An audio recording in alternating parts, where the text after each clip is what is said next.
So Punjab Chief Minister Charanjit Singh Channi on the poll eve as Election Commission registered a complaint against the Chief Minister for violating guidelines by campaigning after the deadline. This door-to-door campaigning by Punjab Chief Minister in Mansa district for Congress candidate Sidhu Moosewala earned him an FIR after latest complaint by an AAP candidate. A case has been lodged under relevant sections for conducting campaigning even after the end of the election campaign period and thereby violating the Model Code of Conduct. After 6 p.m, Charanjit Singh Channi urged voters of Mansa to vote for singer-turned-neta Sidhu Moosewala. Aam Aadmi Party versus Congress face-off escalates further in Punjab after this latest face-off with war of Chief Ministers in Punjab. Punjab Chief Minister Charanjit Singh Channi wrote to Home Minister Amit Shah demanding a probe with links of Aam Aadmi Party Chief Arvind Kejriwal with Khalistan organisation.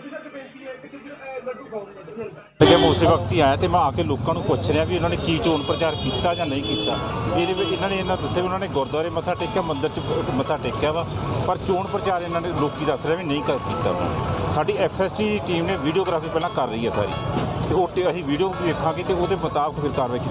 Manjeet Sehgal is getting us more details. Manjeet, the political temperature is really soaring high up as there's just less than 24 hours in fact left for Punjab to vote.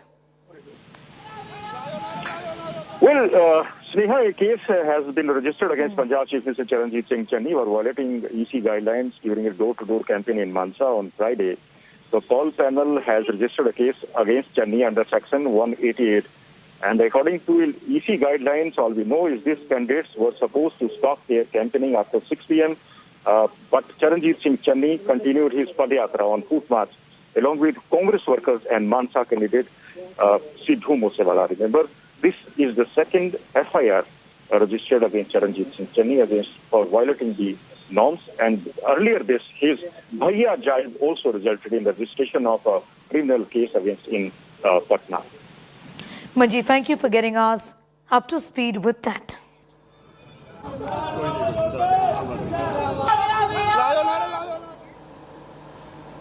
In a major showdown on the political face-off over the Aam Aadmi Party Khalistan alleged link, Congress has staged huge protests outside Delhi Chief Minister Arvind Kejriwal's residence in the national capital. This major demonstration comes after AAP's founding member and ex-fair leader Kumar Vishwas made a sensational claim alleging that the party is pro-separatist. With no signs of relief to the controversy, Congress's Priyanka Gandhi and Rahul Gandhi are also taking potshots at Aam Aadmi Party chief, demanding an answer with the alleged links to the pro-Khalistani organisation. Arvind Kejriwal has countered the claims, clarifying, and I quote, "I am the only terrorist to build schools, roads for welfare of the people." ये कई देश के बड़े-बड़े नेता मिलके, आप लोगों ने भी टीवी में देखा होगा, सारे मिलके कह रहे हैं केजरीवाल आतंकवादी है, केजरीवाल। मेरे को थोड़ा सा हंसी भी आई। मैं उन सबको आज कहना चाहता हूं कि जिसको आप लोग आतंकवादी बोल रहे हो, आज वो आतंकवादी देश को 12,430 कमरे स्कूलों के समर्पित करता है। Saying with this, Home Minister Amit Shah has assured Punjab Chief Minister Charanjit Singh Channi that he will personally look into allegations against Aam Aadmi Party's alleged ties with pro-Khalistan outfit seeks for justice. Here's what we know. The political face-off over Aam Aadmi Party Khalistan alleged link has become the biggest flashpoint in the state of war, Punjab. The Congress is cornering Kejriwal after Aam Aadmi Party's founding member and expelled leader Kumar Vishwas made a sensational claim, alleging the party is pro-separatist.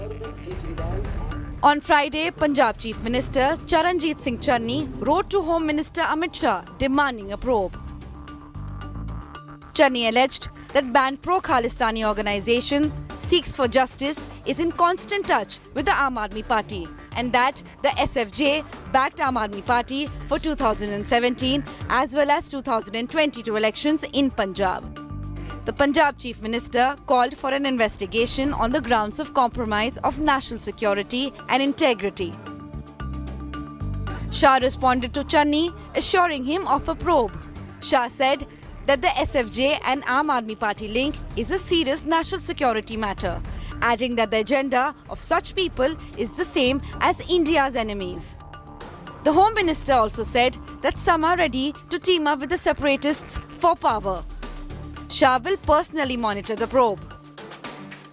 The party claimed Shah had earlier termed Channi a threat to Prime Minister's life. Aam Aadmi Party accused the Congress and the BJP of being hand in glove. पिछले 10 साल में 3 साल तो कांग्रेस की सरकार थी. कांग्रेस वालों ने क्या किया? सो रहे थे वो लोग. 7 साल से बीजेपी की सरकार है, केंद्र में मोदी सरकार है. मोदी जी ने क्या किया? मेरे को गिरफ्तार क्यों नहीं किया? इनकी एजेंसीज क्या कर रही थी अभी तक? The latest face-off comes after escalation over the last couple of days. ये लोग पंजाब को तोड़ने का सपना पाले हुए हैं. ये लोग सत्ता के लिए अलगाववादियों से भी हाथ मिलाने को तैयार है. सत्ता पाने के लिए इन लोगों को अगर देश भी तोड़ना पड़े तो ये उसके लिए भी तैयार है. 7 साल से बीजेपी की सरकार है, केंद्र में मोदी सरकार है. मोदी जी ने क्या किया? मेरे को गिरफ्तार क्यों नहीं किया? इनकी एजेंसीज क्या कर रही थी अभी तक? सत्ता में आने के लिए तो कुछ भी कर डालेंगे. उनके एक साथी हैं, उनका कल बयान आया था, कह रहे थे कि केजरीवाल जी ने मुझे कहा कि अगर पंजाब के सीएम नहीं तो ठीक है, दुनिया के पहले नए देश के पीएम तो बन जाऊंगा मैं. समझे आप बात? आतंकवादियों के घर में जाके रहते हैं एक छोटे मियां साहब, और बड़े मियां किसानों को आतंकवादी कहते हैं. ये है सच्चाई आपके सामने. शायद मैं दुनिया का सबसे स्वीट आतंकवादी होऊंगा, जो लोगों के लिए अस्पताल बनवाता है, लोगों के लिए स्कूल बनवाता है, बुजुर्गों को तीर्थ यात्रा पे भेजता है. आज तक तो मैं समझता हूँ कि दुनिया में ऐसा कोई आतंकवादी पैदा नहीं हुआ जो सड़कें बनवाता है, पानी बनवाता है, बिजली ठीक करता है, लोगों को बिजली फ्री देता है, लोगों की सेवा करता है. ऐसा तो आतंकवादी आज तक कभी पैदा ही नहीं हुआ होगा. With less than a day to go for Punjab elections, the mudslinging shows no signs of topping. Bureau Report, India Today.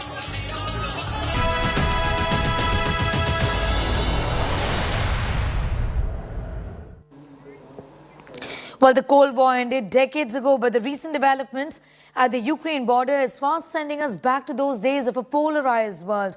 On one side, there is US and NATO to counter it. Russia is on an overdrive to forge alliances. In the meantime, there's been shelling at the line of control in eastern Ukraine. Here's more. The Russian Deputy Prime Minister Yuri Borisov is on a three-nation tour of South America. This at a time when Russia seems on the verge of invading Ukraine. First stop Venezuela, and then the Deputy PM on Thursday landed in Nicaragua to meet President Daniel Ortega. The Nicaraguan president went on record to express his support for Russian efforts at peace over the situation with Ukraine. We express to the people of Russia, we express to President Putin our solidarity and our encouragement in the struggle that the Russian people are waging for peace. While the Russian Deputy Prime Minister's next stop is Cuba, earlier in the week, another South American president, Jair Bolsonaro of Brazil, was also seen speaking out in support of Russia's stand on peace. De forma muito especial, Mr. President, we share common values such as belief in God and the defense of the family. Also, we are in solidarity with all those countries who want to commit themselves to peace. ao nosso lado. Muito obrigado. The Brazilian president was in Moscow at a time when the West were warning of Russia's belligerence, escalating the crisis in Ukraine.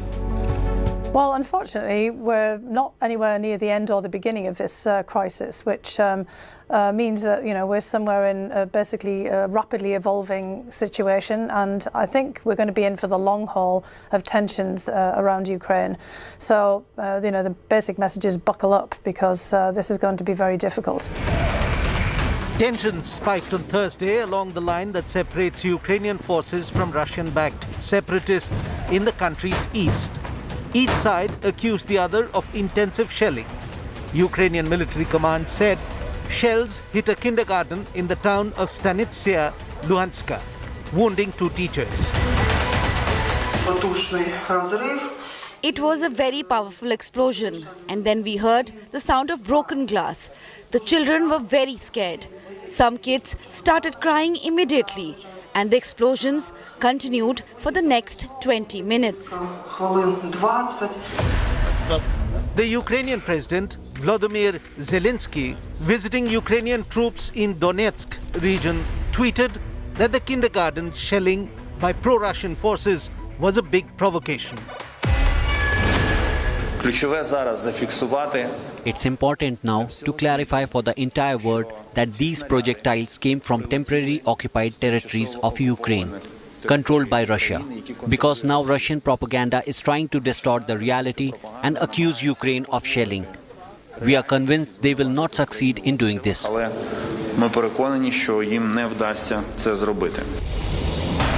A side effect of the escalating tensions between Ukraine and Russia has been the rise in price of crude oil and natural gas. Even as Moscow seems to be the aggressor in this crisis, an invasion of Ukraine and the conventional war that is bound to follow might have a larger economic impact on global economy, it is felt. Experts say there are other options that Russia might ultimately adopt to rein in Ukraine, going the Western way. That Putin has given Russia a whole host of options of things that he can do. So we will not have changed the goals. The goal is of getting a grip on Ukraine, preventing Ukraine from going off on its own independent foreign security policy. But Putin might then choose other options that are before him. Cyber operations, subversive activity. They could try to poison President Zelensky of Ukraine. They've certainly done that on plenty of occasions. One of the other previous presidents of Ukraine, Yushchenko, was poisoned with dioxin. Despite the increasing crescendo of Western censor, Russia continues to deny any intention of invading Ukraine.